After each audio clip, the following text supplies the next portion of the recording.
Today we're joined by the incredibly talented Paul Sikivie, an acclaimed jazz double bassist and composer. Originally from Gainesville, Florida, Paul's been a vital part of the New York City jazz scene since 2007, performing with renowned artists such as Cecile McLorin Salvant, Aaron Diehl, and Matt Wilson.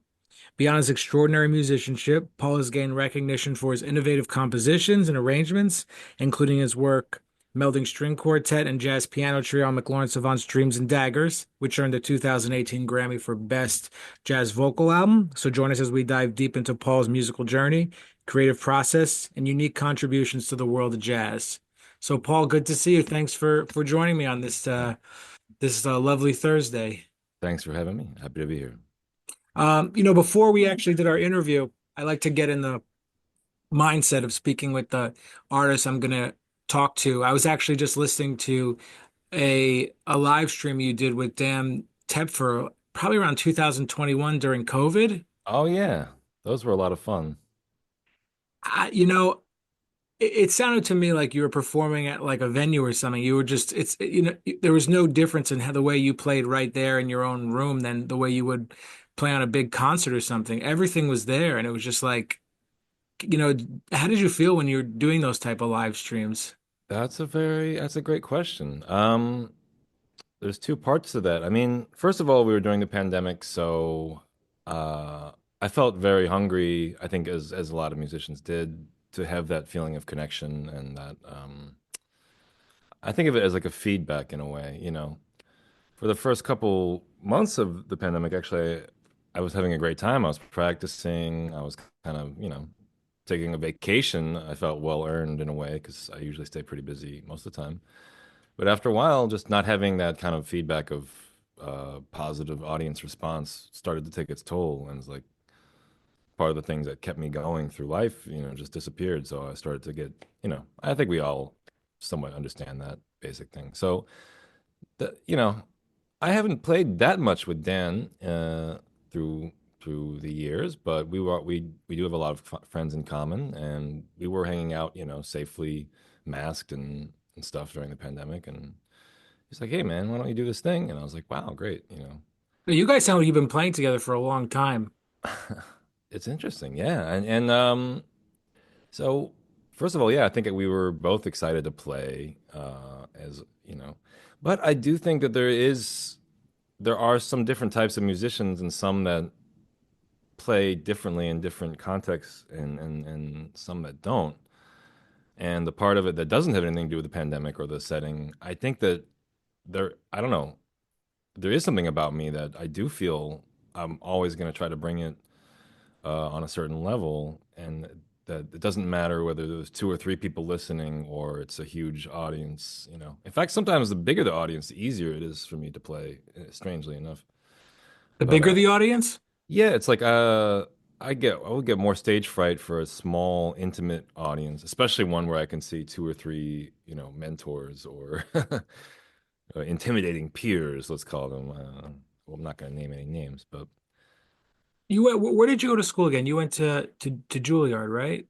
I did my master's at Juilliard. Yeah, I Right. did my undergraduate at the University of North Florida in Jacksonville, Florida, where I got to give it a lot of credit. I played with a lot of great musicians that nobody will ever maybe know their names. Well, I could name some: Ricky Ravello, Kevin Bales, Von Barlow. I know the name Kevin Bales. Kevin Bales, yeah, he's gone on. He's educated in some other places. I think he's in Atlanta now. He's quite a fine Mhm. pianist. Ricky Ravello was my first bass teacher, and he's kind of a legend in the area. But it's interesting.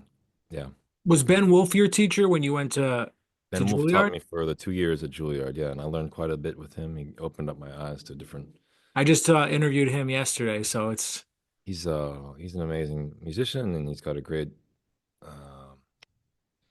say individual perspective on the music. Like yeah, no, that's great. So when you were in Florida, like before going to school, to study jazz, I assume it was a jazz studies degree at in that's North Florida in Jacksonville, right? yep, that's right. So were you playing jazz gigs in high school, like similar to the way you would play, trio gigs in New York when you got here, or did that not start until much later?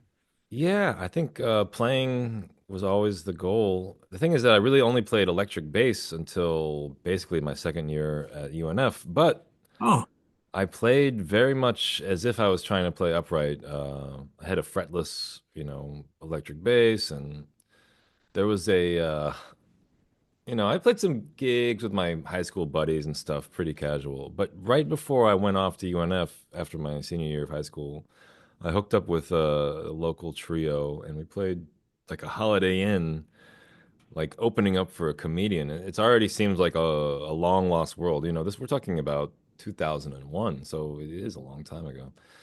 Uh, we're playing a Holiday Inn, $50 a night, which probably inflation hasn't even kept up with, and like three sets or something like that. And it felt like I had become a working musician. how many days a week were you doing that? I think it was a solid, bit of low paid work, but probably like I think 3 nights a week at least, Three something nights a week playing three sets. for like a Trio. month or something like that. Yeah, yeah, That's awesome. it was for just coming out of high school and doing that. It was cool for me. And the other guys were older and more experienced, so Oh, for just coming out of high school, you probably felt like, you made it, yeah, there was some suspicion in my mind that there must be another, echelon above this that I must reach, but something, it was good. So the decision to go to Juilliard, that's when you first went to New York.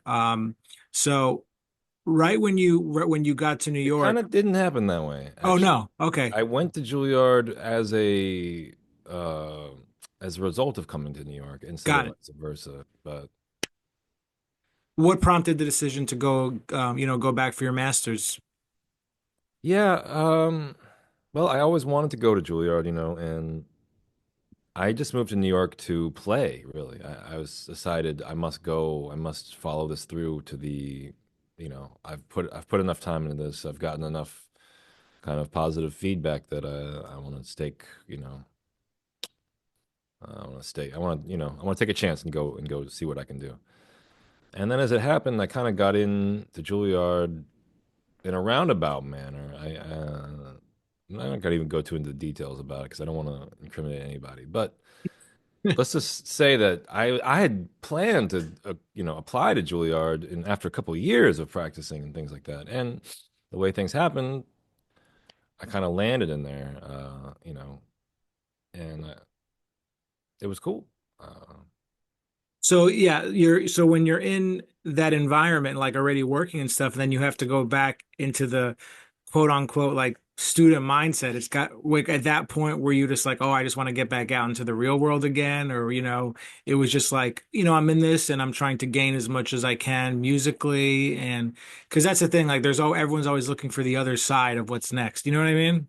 Yeah, that's a good question. I mean, I was really still 20. I was 23 when I got back into school for Juilliard. So I mean, considering I'm 41 now, I just feel like I was so young the whole time, that it seems like a blink of an eye that between the time I got out of school and got back in. So, uh, I would say that I was really more so like I was having a hard time adjusting myself to New York since I had really just gotten there, and that in hindsight, at least, Juilliard seemed like it was a nice kind of built-in structure for me to kind of get my feet wet. I don't think I was doing such a great job of going out to the sessions and petitioning the people that I wanted to play Yeah, there's with. got to And be, I mean, unless you're motivated to every night go do something or, in a sense that sort of student environment. I mean, I went to New York for my master's, so that was like kind of like the, you know, right, introduction to being in New York City, and the jazz world. So I understand what you're saying, but at the same time, like, oh, I can't wait for this to just be over already. yeah, yeah, it felt, I remember the school part of it felt a little bit, it felt a little bit like a drag, honestly. It felt like they could be more understanding that, you know, I'm here to play music and I have to say, I would like to talk to you about this because you have a degree and a master's degree in music. Granted that Juilliard is, more prestigious and than NYU. I think that's just a fact, to be honest. not putting down NYU or Right. anything, but Juilliard is just you got to be able to. They expect more going in. That being Probably. said, though, I feel that the most experience gained is just the playing with people and playing in front of audiences and Yeah. listening to records and transcribing and going to hear live music, going to see people up close. Yeah. Yeah. I would Have you ever thought totally about anything like similar to that before? You I know? totally agree with that. I mean, I think that's kind of like the hidden secret of the whole thing is that everybody knows that. I mean, the joke of us at Juilliard was like, "Oh, I got my master's from Juilliard. Now I can go to Wynton Marsalis with my certificate and Yeah. demand that I have a job in his orchestra." And Yeah. no, that's not the case.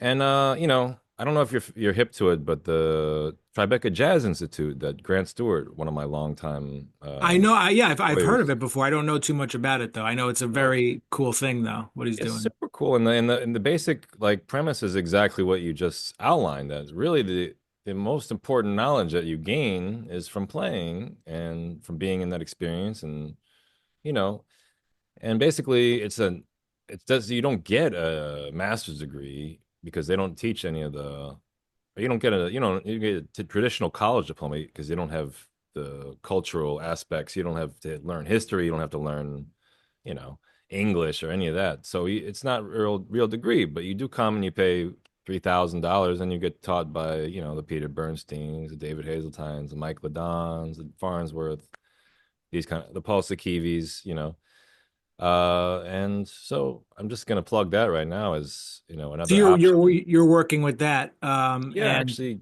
just Tuesday before I got deathly ill, I went and taught an ensemble there, and I teach the private students sometimes and things like that. So are the private students, are they all ages pretty much, or is it just like people it's coming it's mostly in the age that you would expect somebody to come for college. Like I don't think I've even seen anybody in their 30s. Maybe one or two, but I don't think they're not trying to like keep older people out or anything like that. But mostly it's been people that you would normally consider to be in a college. And I think the point is like, listen, if you can convince your parents that you don't need the degree, come and play and like just concentrate on the playing part and don't do all that other crap. So, Yeah, if you could do that and then like go get your bachelor's degree online or something like that, like yeah, that would be much more cost effective. totally. Or you, God forbid, study something that actually could get you a job one day and just do all the jazz Yeah, on the side. exactly. But, there's a good chance that you get distracted and never. So Uh, when you're coaching the ensembles there, this is great. I didn't even know that you were coaching ensembles there. So yeah, I my like CV is very hard to piece together from what was that? like finding out what I'm actually doing in the world. I realize it's not that easy to figure out from the internet or any other way. So Not really. I mean, you got to talk. That's why I have my podcast. thank Um, you. Yeah, it's a good chance. so when you're coaching the ensembles, is it just like a standard like, sextet, or is it like what are the instrumentations? Because like how do you kind of work with them? Do you like have them listen to certain records? Do you like can you just give me like a little preview in a sense? Reader's So yeah, Digest. in this case, it's just a trio. It's just guitar, bass, and drums. They have about room for three different ensembles at a per semester at TJI, and this one just didn't happen to get filled out with any horns. So basically, they already have their own repertoire that they're working on. They're learning a lot of the same songs that, pardon me, would be associated with this particular kind of scene in New York, which I'll call like a bebop, focused scene in a way.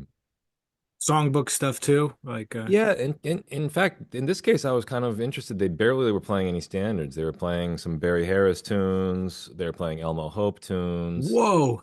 It was very like, wow, like, 1960s like lineage of Bud Powell and stuff like that. So Grant's the structures that I think he's the artistic director, and now he has another administrator, Chris Byers. I don't know if you know him, and I know the name. yeah.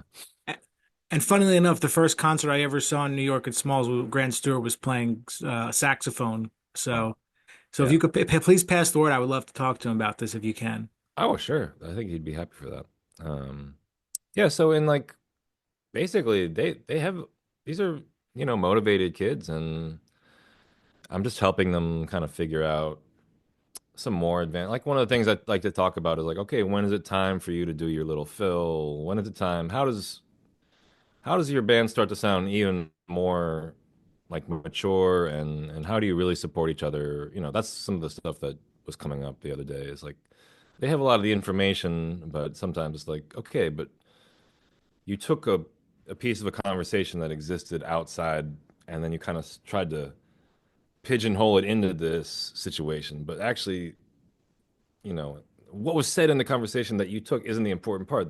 The important part is the function that it serves, to buoy up the soloist, or what have you, or to fill in the space so that the vibe doesn't drag down. It's like this is, you know, really how to play with a band in a sense. And Yeah, it's kind of it's the thing that's really hard to learn sometimes, unless you really, you know, unless you have the experience, or unless you have somebody who seems to know, and they tell you, okay, well, listen, that wasn't the right time to do that because X, Y, Z. you Yeah. know, you've worked with so many different bands and artists over the years. What have been the like really like some when I like really valuable experiences that pushed your Mm. playing to like I kind of feel like as artists like you're like in one phase, then like you go up a little bit, then you're in this phase, you know, like you get better and better. Mm. Was Yeah, there any experiences that you like come to mind right away that you got once complete, you got to that next place? totally. I think I could probably give you a handful. I mean, one of the big ones, I'm just gonna pass over the ones that happened even in Florida, where we were a part of a young group of musicians. We were all looking up to a certain level. We're like, oh, I want to do that gig, because. But Johnny O'Neill in New York was one of the big moments for me. That happened around 2010. Me and Lawrence Leathers, rest in peace, my old drum buddy. We got into his band around the same time, and he comes from that, the old school. He's was in the Jazz Messengers, and he also played with a whole host of great musicians. And eh, he just kind of he makes it clear what he wants, and a certain he wants it to be swinging. One of the few people to really put emphasis on the feel. Like you could play the right notes and basically in the right time, but if it's not swinging hard, then he's not going to be happy, and he's going to make a face. Sorry, Johnny, I love you, but that's what you did. Were there times where you felt like I'm swinging so hard I can't swing anywhere? Like I don't, you know. I don't think I've ever felt like that. But, you know, I I felt I spoke to felt like I somebody. had to question myself. What if I've exhausted all the ways I know how to make this better, then it really made me, think, well, you really got to figure out, like, so what else can I try if this isn't making him happy? And how am I seeing this? How am I not seeing this, from his point of view? Like, No, I spoke to a lot of people who've played in his band on this podcast actually, and mm, yeah. he comes to mind. How did you, you know, get into his band? Do you have any like? Did you guys just Well, kind of through the yeah. scene? Me and Lawrence were playing with Aaron Diehl. It was really Lawrence's band. We would play every Friday at Smalls, or every other Friday for the jam session set. I think our set began at 1:30, which is pretty hard to imagine nowadays, or 1 if I'm not mistaken. But yeah, New York used to go on a later schedule. And when Johnny moved to town, he started coming around to all the spots to, make his presence known, exactly as he should. And he saw us, and he kind of hired us right off the bat to start playing this gig at Smoke, which was it was like a noon to 4 brunch every Saturday. So we had a lot of time to get together our repertoire with him. Uh, Do you play like noon to 4, and then at night you're playing somewhere on in the city? yeah, yeah, it's that, yeah, the hustle, staying busy. I mean, it's you have to hustle when you want to. Well, you always have to hustle. That's no matter what. But did you ever have points like early on where you were maybe doing too much and getting too burnt out in a sense? Yeah, I mean, I do love to work. I know that, and especially, I mean, if it's music, and but yeah, there's sometimes that I just would be coming in the door with my bass, and then like Yeah, I got a couple hours. All I really can imagine doing right now is lying down until I got to go right back out the door again. And it's like, yeah, I'm not really sure I would trade it, but Yeah, you have to do that.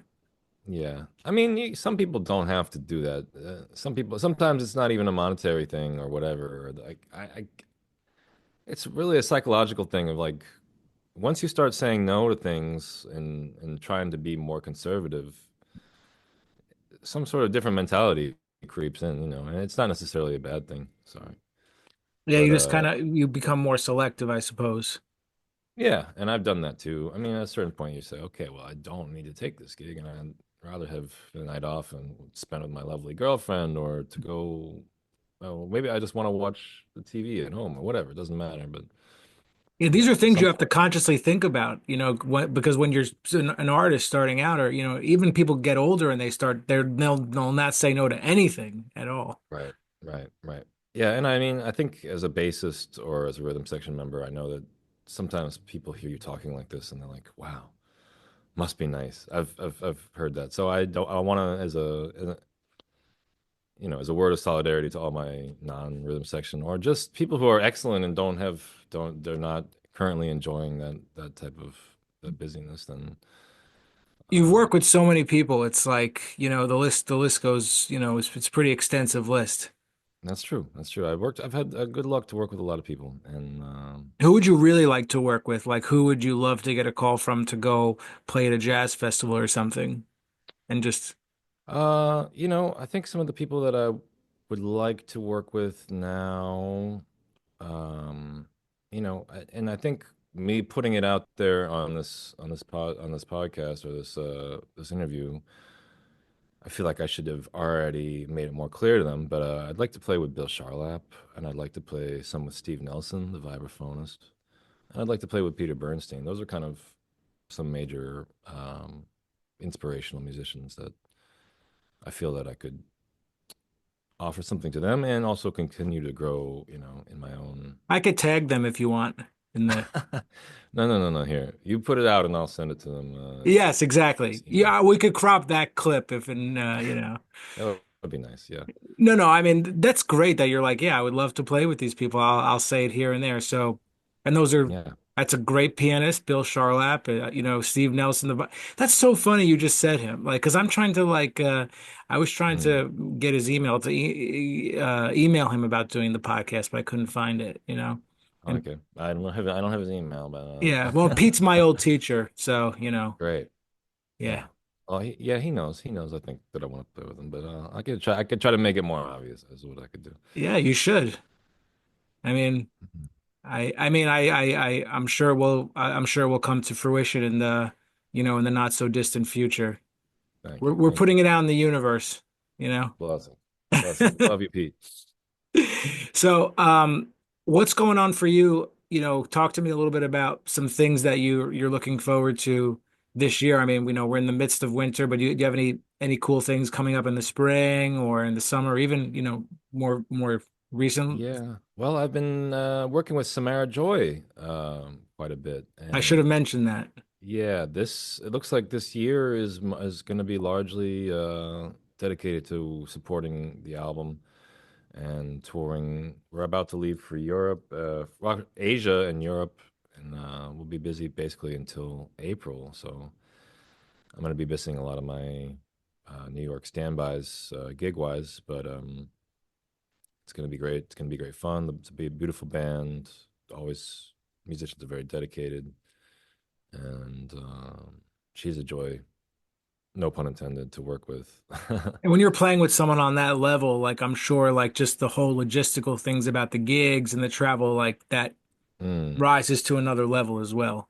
It is, but she has now a great team taking care of all that. We actually travel with a road manager and a sound person, so that has taken a lot of the question marks that every day you wake up and it's a new box. It could be full of anything from A to Z, But you So know what's going on though, they so try to it's shield you against the worst, um, outcomes in that. so it's So a good professional situation to be in when you're in supporting her artistically. Yeah, it's about as painless as it could be, considering changing, cities every day, every couple of days, and so Well, it's when it becomes more when you have like a road manager and a sound, like are you able to like actually kind of get out and sightsee a little more and stuff like that when there isn't that it's logistical funny. concern?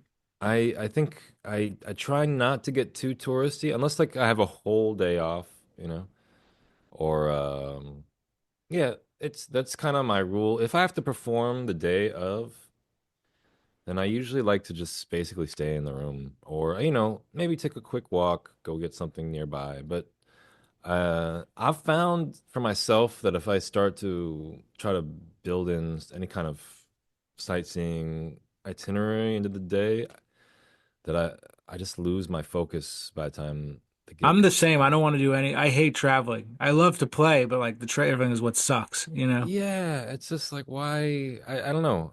And Rodney Green told me this very early when we were touring with Cecile.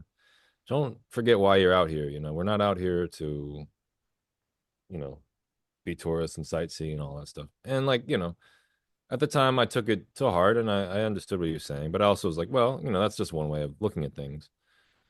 And over time, I think I've come to agree basically, at least for myself. I know I don't have all that much energy to spend every day, and that I know that performing takes a lot of my energy, even though I also get a lot of energy back from it. I don't want to come to it, especially Samara's doing 90-minute sets. It's not as much of an improvised kind of gig. A lot of it is precise, it's going to go a certain way. And so I don't want to be the one, missing this and missing that. No, I get it. I mean, it's there's energy there. Even me doing this interview, like it takes out, I have energy. Not saying you are, but it's to ask questions and be on Sorry to be alert. a drag, Abe. No, My no, you're bad. good. You're good. You're good. You're no, but it's like right after this, I need to like Right. chill. I can't go like start practicing and stuff immediately. Sure. So Yeah, yeah, yeah. Take a no, but chill. but Paul, this has been great. I mean, such a great interview. And where can Sure. everybody find your website and social media, all that stuff? Can you just share it? Sure. Well, my website is kind of super outdated, but I promise I'll try to get it up to date. It's just my name, PaulSikivie, paulsikivie.com. And my Instagram is basically the way I just half the time communicate to people what I'm doing. And it's the same thing at PaulSikivie, at Paul Sikivie. And other than that, that's for now, it's kind of the most reliable way to find out what I'm doing. But Awesome.